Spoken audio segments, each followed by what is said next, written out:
Morning students. Today we have to learn 10th standard second chapter science part 2's second chapter periodic classification of elements. आज आपण periodic classification of elements second part मधला या चॅप्टरचा पुढील भाग इथं आपण अभ्यासणार आहेत.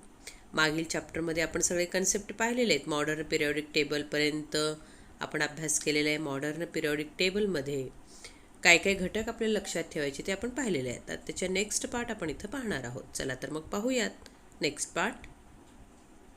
इथं पहा मुलांनो, मॉडर्न पिरियॉडिक टेबलमध्ये आपण सगळ्या फॅक्ट्स लक्षात घेतले. किती ब्लॉक्स आहेत, एलिमेंट्स कुठे आहेत, कुठले एलिमेंट्स कुठे आहेत, लॅन्थेनाइड सिरीज, ॲक्टिनाइड सिरीज हे करून घेतलेले.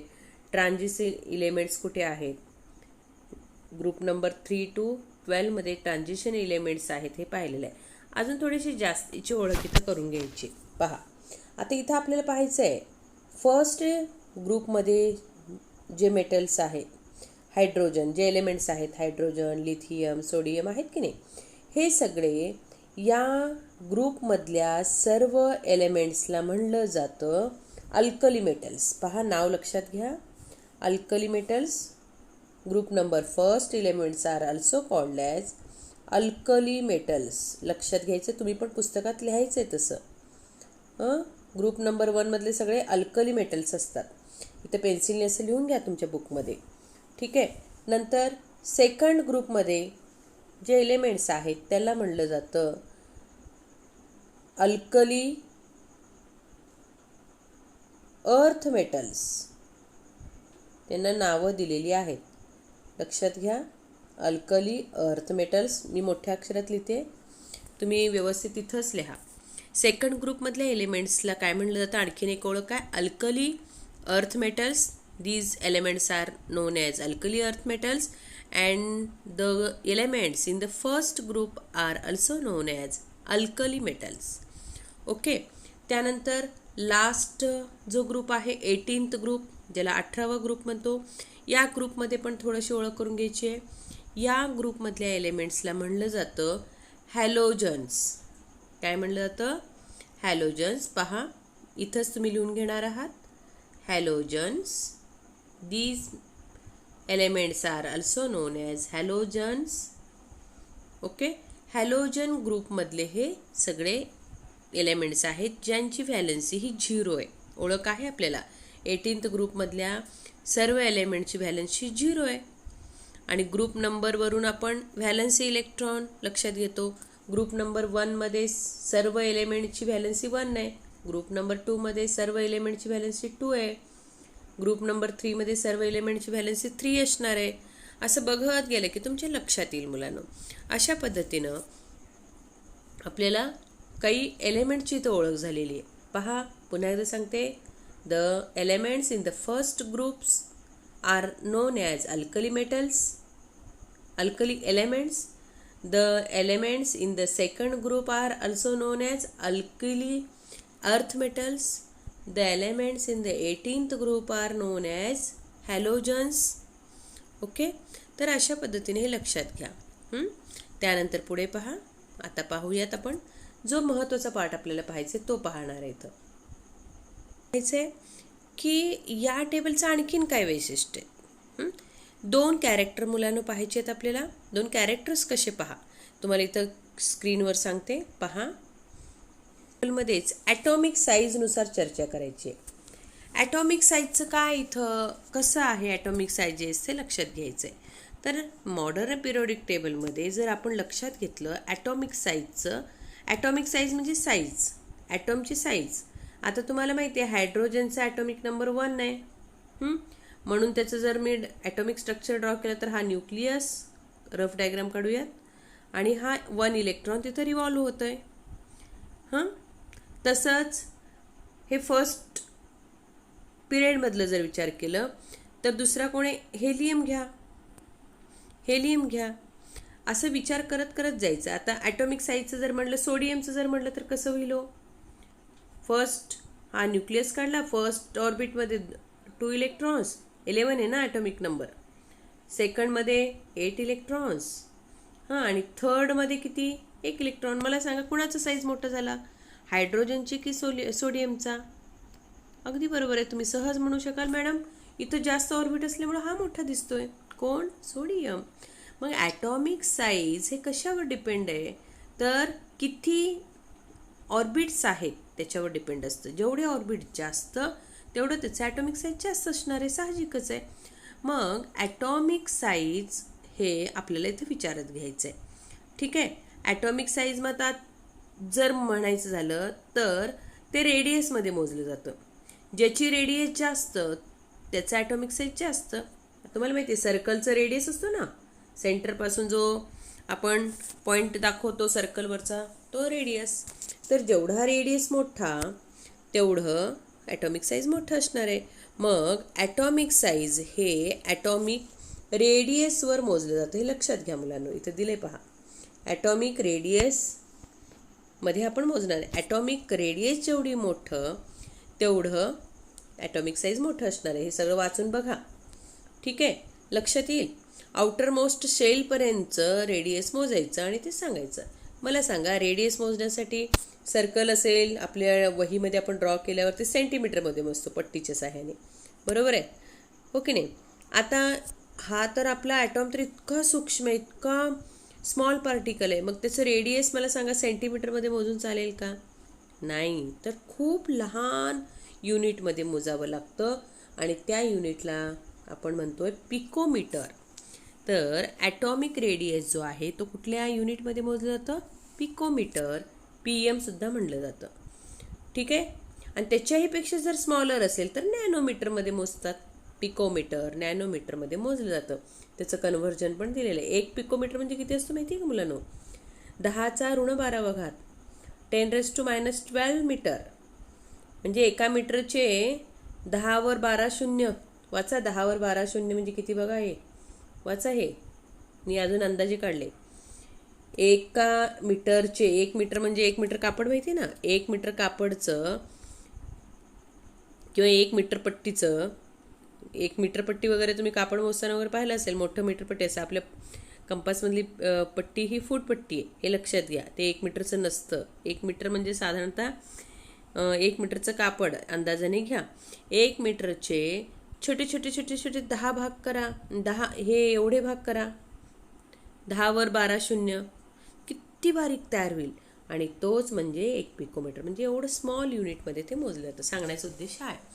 तर आता तुम्हाला लक्षात घ्यायचं मुलांनो, ॲटॉमिक रेडियस ॲटॉमिक जेवढं जास्त असेल तेवढं तो ॲटॉमिक साईज हा मोठा असेल. आता तोच भाग इथं घेऊयात आपण. आता बघा, हे सगळं वाचून बघितल्यावर तुमच्या लक्षात येणारच आहे. मी थोडंसं काय करते आता, इथून आपले मॉडर्न पिरियडिक टेबलमधून जाऊन बघते. पहा आता एक एक डायग्राम काढत जाणार आहेत आपण. एक एक डायग्राम काढून मॉडर्न पिरियडिक टेबलमध्ये बघूयात ॲटॉमिक साईज कसं कसं होत गेलं आहे. अगोदर मी काय करते मुलांनो, ग्रुप्स वाईज जाते. ग्रुप फर्स्टमध्ये या. हा ग्रुप फर्स्ट आहे की नाही? हायड्रोजन आला त्याच्यामध्ये, लिथियम आहे, सोडियम आहे, सगळे. याच्यातले मला 3 तरी पोटॅशियमपर्यंत माहितीच आहे. पहा, हायड्रोजनचं स्ट्रक्चर ड्रॉ करायचं. ॲटॉमिक नंबर 1 आहे ना, हा न्यूक्लियस, त्याच्या भोवती हा 1. लिथियमचा ड्रॉ करायचा, हा न्यूक्लियस. मी डायरेक्ट ड्रॉ करायला बरं का. हा फर्स्ट सेलमध्ये 2 इलेक्ट्रॉन्स आणि सेकंड सेलमध्ये 1 इलेक्ट्रॉन. 2 सेल्स आले पहा. सोडियम पहा, हा न्यूक्लियस, फर्स्ट सेलमध्ये 2 इलेक्ट्रॉन्स, सेकंड सेलमध्ये 8 आहेत ना. 1 2 3 4 5 6 7 8. आणि हे थर्ड ऑर्बिटमध्ये 1 इलेक्ट्रॉन. हा आमचा हायड्रोजन आहे, हा आमचा लिथियम आहे आणि हा आमचा सोडियम आहे. पोटॅशियमचं तसंच तुम्ही ड्रॉ करा. काय लक्षात येतं का बघा हो ॲटॉमिक साईजचं विचार करून? ॲटॉमिक साईज काय झालं सांगा. अगदी बरोबर आहे. तुम्ही म्हणाल मॅडम हा ॲटॉमिक साईज हायड्रोजनचा खूप कमी दिसतोय आणि सोडियमचा वाढतोय, लिथियमचा मध्यम आहे. मग तुमच्या लक्षात येते का मुलांना? बघा, पोटॅशियमचं जर काढला ना अजून ह्याच्याही सोडियमपेक्षाही मोठा दिसेल. 4 ऑर्बिट्स येतात ना तिथं. मग मला सांगा ग्रुप्समध्ये ॲटॉमिक साईज काय होत गेलो बघा, लहान होता, त्याच्यापेक्षा मोठा, त्याच्यापेक्षा मोठा, त्याच्यापेक्षा मोठा. मग तुम्ही सांगू शकता का काय तयार करू शकता? ग्रुप्समध्ये वरून खाली जाताना, वरून खाली म्हणू मी, वरून खालीला मी काय म्हणते पहा, ॲटॉमिक साईज हा वाढत जातो. बस एवढं लक्षात. From upwards to downwards the atomic size increases in a group. आलं लक्षात? ग्रुपमध्ये ॲटॉमिक साईज वाढत गेले. From upwards to downwards, from up to down. कसं लक्षात ठेवता ठेवा, ते मी लाईन नंतर वाचून घेणारच आहे. आलं लक्षात? वरून खाली जाताना ॲटॉमिक साईज वाढला. पाठ करू नका, लक्षात घ्या. पुढे आता बघूयात, पिरियड्समध्ये बघूयात.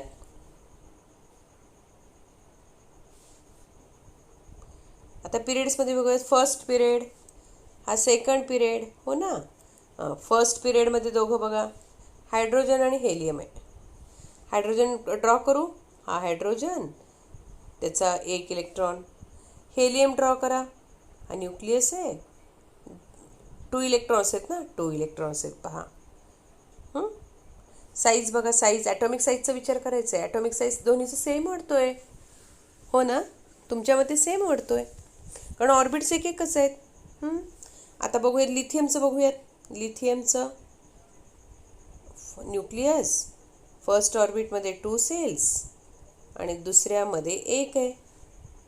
अजून ह्याच्यामधलं एखादं नायट्रोजन घेऊ. नायट्रोजनचं बघा, फर्स्ट न्यूक्लियस, नायट्रोजनमध्ये फर्स्ट ऑर्बिटमध्ये 2 असतात, सेकंड ऑर्बिटमध्ये 5 असतात. 7 आहे ना ॲटॉमिक नंबर, हे 5 असतात. मग मला सांगा साईजमध्ये काय फरक वाटायला काय दोन्हीमध्ये? इथं पण 2 ऑर्बिट्स असतात, इथं पण 2 ऑर्बिट्स असतात.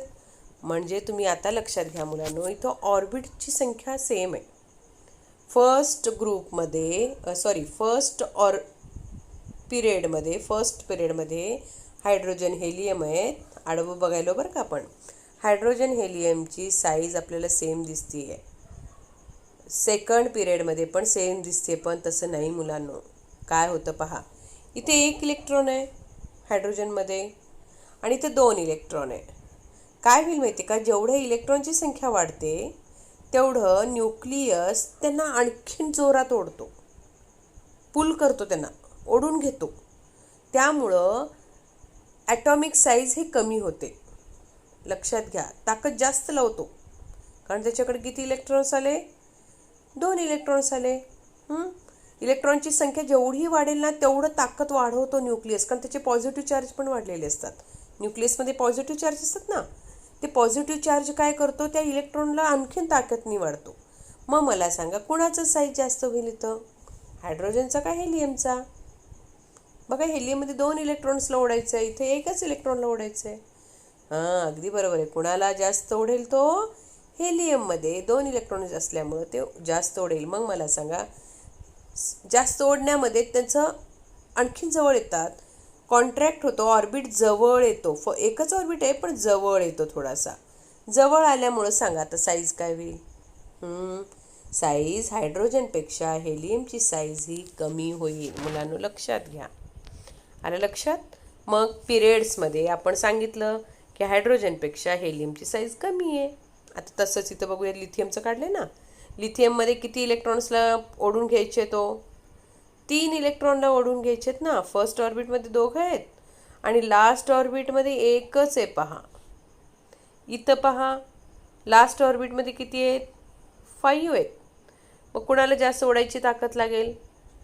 साहजिकच आहे, नायट्रोजन काय करेल, तो पुल करेल, त्या इलेक्ट्रॉनला ओढून घेईल जास्त फोर्स लावून, न्यूक्लिअर फोर्स लावून.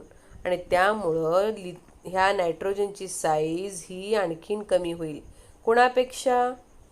लिथियमपेक्षा. आलं का लक्षात? म्हणजे तुम्हाला सांगायचा मुद्दा असा आहे, लिथियम, बेरियम असं जर बघत गेलं तर ॲटॉमिक साईज इथं काय होऊ लागली हो? कमी होऊ लागली, डिक्रीज होऊ लागली. ॲटॉमिक साईज लेफ्टपासून राईट साईडला इकडं आल्यावर डिक्रीज होणार. इथं पण बघा, इथं पण तसंच आहे. आता लक्षात घ्यायचं मुलांनो की ॲटॉमिक साईज वरून खाली जाताना काय झालं होतं, वाढत गेलं होतं. आता लेफ्ट टू राईट गेल्यावर काय होऊ लागलो, लेफ्ट टू राईट गेल्यावर ॲटॉमिक साईज कमी कमी होत चाललंय. उलटं झालं बघा, मगाशी वाढत होतं ना वरून खाली जाताना, आता लेफ्ट टू राईट जाताना कमी कमी होत जातो. आणि काय होतो हे सगळं तुम्हाला सांगितलेलं आहे. तर हाच मुद्दा आपल्याला इथे लक्षात घ्यायचा आहे. ॲटॉमिक साईज वरून आपण बोलणार आहेत. पहा आता तेच मुद्दा इथं देते मी, तेच दिलेलं इथं मुद्दा. You will find that atomic radius goes on decreasing while going from left to right. काय होतं, ॲटॉमिक रेडियस कमी कमी होतं. साईज कमी होतं म्हणजे ॲटॉमिक रेडियसच्या भाषेत बोलले बरं का. ॲटॉमिक साईज कमी होतो ना लेफ्ट टू राईट गेल्यावर, म्हणजे atomic radius goes on decreasing while going from left to right within a पिरियडमध्ये चाललं आहे. द रिझन तुम्हाला कळालेलं आहे. असंच तुम्हाला ग्रुपचं सुद्धा लक्षात घ्यायचं आहे. आणि लक्षात पहा पुढे एक कॅरेक्टर लक्षात आलं मुलांना तुम्हाला. ॲटॉमिक साईज काय होतीये बाबा, वरून खाली जाताना इन्क्रीजिंग होतीये आणि लेफ्ट टू राईट जाताना डिक्रीजिंग होतीये. आलं लक्षात. आता मेटॅलिक आणि नॉन मेटॅलिक कॅरेक्टर बघूयात. पहा metallic character, non metallic character काय प्रकार आहे माहिती आहे तुम्हाला. मेटॅलिक कॅरेक्टर सगळे एलिमेंट्स हे स्टेबल नाही आहेत. ऑक्टेट ऑर ड्युएट अवस्था प्राप्त करण्यासाठी, ऑक्टेट म्हणजे अष्टक स्थिती, ते काय करतात, स्टेबल होण्यासाठी प्रयत्न करत असतात प्रत्येक एलिमेंटचे अणू. मग हे ॲटम किंवा अणू काय करतील, स्टेबल होण्यामध्ये इलेक्ट्रॉनची देवाणघेवाण देतात. तेही आपण पाहिले. इलेक्ट्रॉन देणारे इलेक्ट्रॉन दिलं जातं स्टेबल होण्यासाठी किंवा घेतलं जातं. मग हे इलेक्ट्रॉन देण्याघेण्यामध्येच तिथं कॅरेक्टर लपलेलं आहे. जे इलेक्ट्रॉन देतात ना त्यांच्याकडे मेटॅलिक प्रॉपर्टी असते, मेटॅलिक कॅरेक्टर असतो. ते मेटल्स असतात. तुम्हाला हेही सांगितले की इलेक्ट्रॉन देणारे हे मेटल्स असतात आणि इलेक्ट्रॉन घेणारे काय असतात, तो नॉन मेटल्स ऑब्व्हियसली. मग मेटॅलिक कॅरेक्टरबद्दल बोलायचं आहे म्हणजे मला सांगा, मेटॅलिक कॅरेक्टर म्हणजे कशाचं कॅरेक्टर, काय येणार त्याच्याजवळ गुणधर्म, काय कॅरेक्टर येणार, तर इलेक्ट्रॉन्स ते काय करत असतात, देत असतात. हे लक्षात घ्या. आणि नॉन मेटॅलिक कॅरेक्टर म्हणजे इलेक्ट्रॉन्स घेण्याचा गुणधर्म, तोच इथं दिलेला आहे. आता मला सांगा, तुमच्या मॉडर्न पिरियडिक टेबलकडे येऊयात आपण. मेटॅलिक आणि नॉन मेटॅलिक कॅरेक्टर संबंधी बोलायचं आहे. आता पहा, हायड्रोजन हेलियमची तर ओळख झाली सगळ्यांना. आता मी ग्रुपचा विचार करते. ग्रुप वाईज काय होतं का, metallic character non metallic character बघूयात. ग्रुपमध्ये बघा, हायड्रोजन आहे, लिथियम आहे, सोडियम आहे, पोटॅशियम आहे. आता एका ग्रुपमध्ये बघूयात मेटॅलिक कॅरेक्टर काय होऊ लागले, वाढत चाललंय का कमी होत चाललंय बघायचं आहे. डिक्रीजिंग होतंय का इन्क्रीजिंग होतंय. हायड्रोजन हा इलेक्ट्रॉन काय करतो, घेतो. तुम्हाला माहिती आहे इलेक्ट्रॉन घेतो तो स्टेबल होण्यासाठी. इलेक्ट्रॉन घेतो बरं का. इथं पहा लिथियम मध्ये बघा, हा पण इलेक्ट्रॉन काय करतो, हा इलेक्ट्रॉन काय करतो, देतो. देतो की नाही. मेटॅलिक प्रॉपर्टी आहे बघा ह्याच्याकडं. सोडियमकडे बघा. आता मेटॅलिक कॅरेक्टरचा आणखीन एक तुम्हाला सांगते. इलेक्ट्रॉन देणारे हे काय असतात, थोडं म्हणजे सोपं जाईल. इलेक्ट्रॉन्स देणारे काय असतात, मेटल्स असतात बरोबर. मग इलेक्ट्रॉन्स कधी दिलं जाईल माहिती आहे का. सपोज हा हायड्रोजन आहे, एक इलेक्ट्रॉन रिव्हॉल्व होतो इथं, हा हायड्रोजन आहे. समजा सोडियम आहे इथं 3 ऑर्बिट असलेला, त्याच्याकडे सुद्धा लास्ट ऑर्बिटमध्ये एकच इलेक्ट्रॉन, बाकीचे मी दाखवले नाही. हा सोडियम आहे. मला सांगा कुणाकडून इलेक्ट्रॉन, लास्ट ऑर्बिटमधलाच इलेक्ट्रॉन जातो ना, देवाणघेवाणीमध्ये सहभाग घेतो म्हणजे दिला जातो. मग सांगा कुणाकडून इलेक्ट्रॉन हा सहजपणे बाहेर पडेल, हायड्रोजन कडून की हायड्रोजन देत नाही ॲक्च्युली, पण विचार करा. कारण न्यूक्लियसच्या अगदी जवळचा हा फर्स्ट ऑर्बिट आहे मुलांनो. फर्स्ट ऑर्बिटमध्ये असल्यामुळं हा न्यूक्लियसचं पॉवर याच्याकडे जास्त असणार आहे. साधं सोपं उदाहरण देते. वर्गात शिक्षकांच्या पासून पहिल्या रांगेत जे विद्यार्थी ते शांत बसलेले असतात पहा. दुसऱ्या रांगेत थोडंसं चुळबुळ असेल, तिसऱ्या रांगेत जास्त चुळबुळ असेल, शेवटच्या रांगेमध्ये अगदीच जास्त, कारण ते थोडंसं आमच्या शिक्षकांपासून अंतर वाढलेलं असतं. अंतर वाढल्यामुळं त्यांच्यावरचा कंट्रोल थोडासा कमी झालेला असतो, त्यामुळे ते सहज गोंधळ करू शकतात. तसंच आहे इथं पण. इथं तर 3 रांगा आहेत. 3 रांगामध्ये सोडियममध्ये तिसऱ्या रांगमध्ये जो आहे ना, त्याच्यावरचं कंट्रोल न्यूक्लियस जास्त असेल का हो? नाही आहे, कारण हा अंतर वाढला, त्यामुळं सहजपणे हा इलेक्ट्रॉन देऊ शकतो. इलेक्ट्रॉन देतो देतो आपण म्हणतोय खरं, इलेक्ट्रॉन का निघून गेला, तर त्याच्याकडचा जो फोर्स आहे तो कमी असतो, खूप कमी असतो, त्यामुळे तो सहज इलेक्ट्रॉन देतो. आलं लक्षात?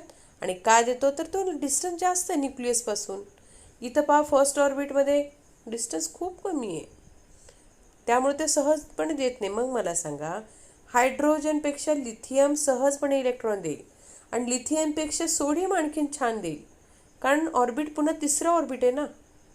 लिथियममध्ये 2 ऑर्बिट आहेत. लिथियमपेक्षा सोडियम सहज देईल, सोडियमपेक्षा पोटॅशियम आणखी सहज देईल. का हो? 4 ऑर्बिट आहेत, चौथ्या ऑर्बिटमधलं सहज निघून जाईल. मग मला सांगा, इलेक्ट्रॉन देण्याची वृत्ती जसजसं आपण खाली येतोय तसं काय व्हायला लागलं, इझी होत चाललंय, सहज दिला चाललाय.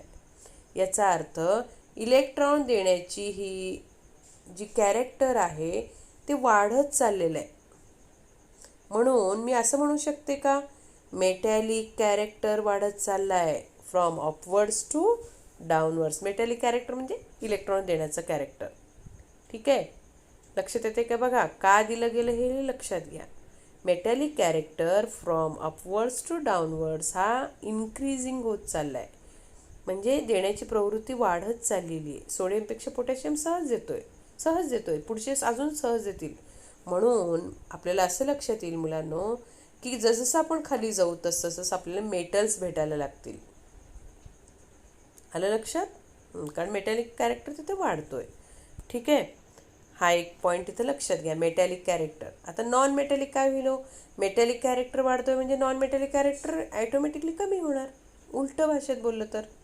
आलं लक्षात? From upwards to downwards metallic character increases and non metallic character decreases. आलं लक्षात? आता पिरियड्समध्ये बघूयात, आडवं बघूयात. आडवं काय होतं बघूयात. पिरियड्समध्ये बघायचं, आता ग्रुप्समध्ये झालं ना हे. In a group metallic character increases from upwards to downwards. आता पिरियड्समध्ये काय होतं बघूयात. पिरियड्समध्ये पहा, फर्स्ट पिरियडमध्ये घ्यायचा, हा हायड्रोजन आहे, हायड्रोजन फर्स्ट ऑर्बिट आहे, हा न्यूक्लियस आमचा हेलियम, हा न्यूक्लियस फर्स्ट ऑर्बिटमध्ये 2 इलेक्ट्रॉन्स आहेत. सांगा, आणि तुम्ही अगोदर चर्चा केला 2 इलेक्ट्रॉनला तो सहज हेलियम ओढू शकतो ना, खूप जास्त ताकदीने ओढतो, त्यामुळं त्याची साईज ही कमी झालेली असते. साईज कमी झाली म्हणजे तो जवळ आला, जवळ आल्यावर मला सांगा इलेक्ट्रॉन देऊ शकतील का हो? विद्यार्थी अगदी आमच्या जवळ असल्यावर गोंधळ करू शकतील का? नाहीच, हो ना. तसंच आहे. मग मला सांगा, हायड्रोजन सहजपणे इलेक्ट्रॉन देईल, त्यापेक्षा हेलियम काय करू शकला? नाही देऊ शकला. म्हणजे इलेक्ट्रॉन साईज कमी झालं ना, साईज कमी झाल्यामुळं इलेक्ट्रॉन देण्याची प्रवृत्ती ही पण कमी झाली.